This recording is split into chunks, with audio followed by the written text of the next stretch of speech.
جناب ام الفضل بنت حارث کی روایت کے مطابق کہ میں نے خواب میں دیکھا کہ رسول اکرم صلی اللہ علیہ وآلہ وسلم کے جسم کا ایک ٹکڑا کاٹ کر میری آغوش میں رکھا گیا ہے۔ اس خواب سے وہ بہت گھبرائیں اور دوڑی ہوئی رسول کریم کی خدمت میں حاضر ہو کر عرض پرداز ہوئیں کہ حضور آج ایک بہت برا خواب دیکھا ہے۔ حضرت نے خواب سن کر مسکراتے ہوئے فرمایا کہ یہ خواب تو نہایت ہی عمدہ ہے۔ اے ام الفضل، اس کی تعبیر یہ ہے کہ میری بیٹی فاطمہ کے بطن سے عنقریب ایک بچہ پیدا ہوگا جو تمہاری آغوش میں پرورش پائے گا۔ آپ کے ارشاد فرمانے کو تھوڑا ہی عرصہ گزرا تھا کہ خصوصی مدت حمل صرف 6 ماہ گزار کر نور نظر رسول امام حسین علیہ السلام بتاریخ 3 شعبان المعظم سن 4 ہجری بمقام مدینہ منورہ بطن مادر سے آغوش مادر میں آ گئے۔ ولادت کے بعد سرور کائنات صلی اللہ علیہ وآلہ وسلم نے امام حسین کی آنکھوں میں لعاب دہن لگایا اور اپنی زبان ان کے منہ میں دے کر بڑی دیر تک چسایا۔ اس کے بعد داہنے کان میں اذان اور بائیں کان میں اقامت کہی، پھر دعائے خیر فرما کر حسین نام رکھا۔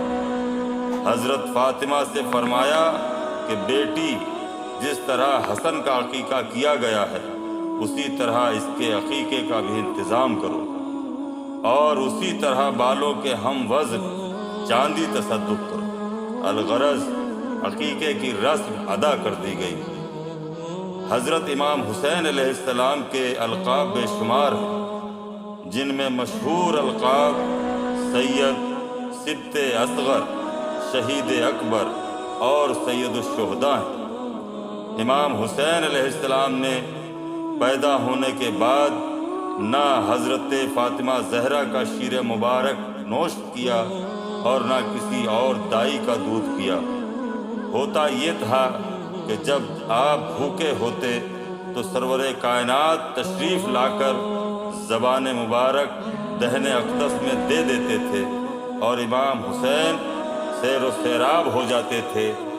خداوند عالم کی طرف سے ولادت امام حسین علیہ السلام کی تہنیت و مبارکبادی کے لیے جناب جبرائیل علیہ السلام بے شمار فرشتوں کے ساتھ زمین کی طرف آ رہے تھے۔ ناگاہ ان کی نظر زمین کے غیر معروف طبقے پر پڑی۔ دیکھا کہ ایک فرشتہ زمین پر پڑا ہوا زار و قطار رو رہا ہے۔ آپ اس کے قریب گئے اور آپ نے اس سے ماجرا پوچھا۔ اس نے کہا، اے جبرائیل، میں وہی فرشتہ ہوں جو پہلے آسمان پر 70,000 فرشتوں کی قیادت کرتا تھا۔ میرا نام فطرس ہے۔ جبرائیل نے پوچھا، تجھے کس جرم کی یہ سزا ملی ہے؟ اس نے عرض کی، مرضی معبود کے سمجھنے میں ایک پل کی دیری کی تھی، جس کی یہ سزا بھگت رہا ہوں۔ بالوں پر جل گئے ہیں، یہاں تنہائی کے عالم میں پڑا ہوا ہوں۔ اے جبرائیل، خدارا میری کچھ مدد کرو۔ ابھی جبرائیل جواب نہ دینے پائے تھے کہ اس نے سوال کیا، اے روح الامین، آپ کہاں جا رہے ہیں؟ انہوں نے فرمایا کہ نبی آخر الزمان حضرت محمد مصطفیٰ صلی اللہ علیہ وآلہ وسلم کے یہاں ایک فرزند پیدا ہوا ہے جس کا نام حسین ہے۔ میں خدا کی طرف سے اس کی ادائے تہنیت کے لیے جا رہا ہوں۔ فطرس نے عرض کی، اے جبرائیل، خدا کے لیے مجھے اپنے ہمراہ لیتے چلو، مجھے اسی در سے شفا اور نجات مل سکتی ہے۔ جبرائیل اسے ساتھ لے کر حضور کی خدمت میں اس وقت پہنچے جب کہ امام حسین علیہ السلام آغوش رسول میں جلوہ فرما تھے۔ جبرائیل نے عرض حال کیا۔ سرور کائنات نے فرمایا کہ فطرس کو حسین کے بدن سے مس کر دو، شفا ہو جائے گی۔ جبرائیل نے ایسا ہی کیا۔ اور فطرس کے بالوں پر اسی وقت روئیدہ ہو گئے جس طرح پہلے تھے۔ وہ صحت پانے کے بعد فخر و مباحات کرتا ہوا اپنی منزل اصلی آسمان سویم پر جا پہنچا اور مثل سابق 70,000 فرشتوں کی قیادت کرنے لگا۔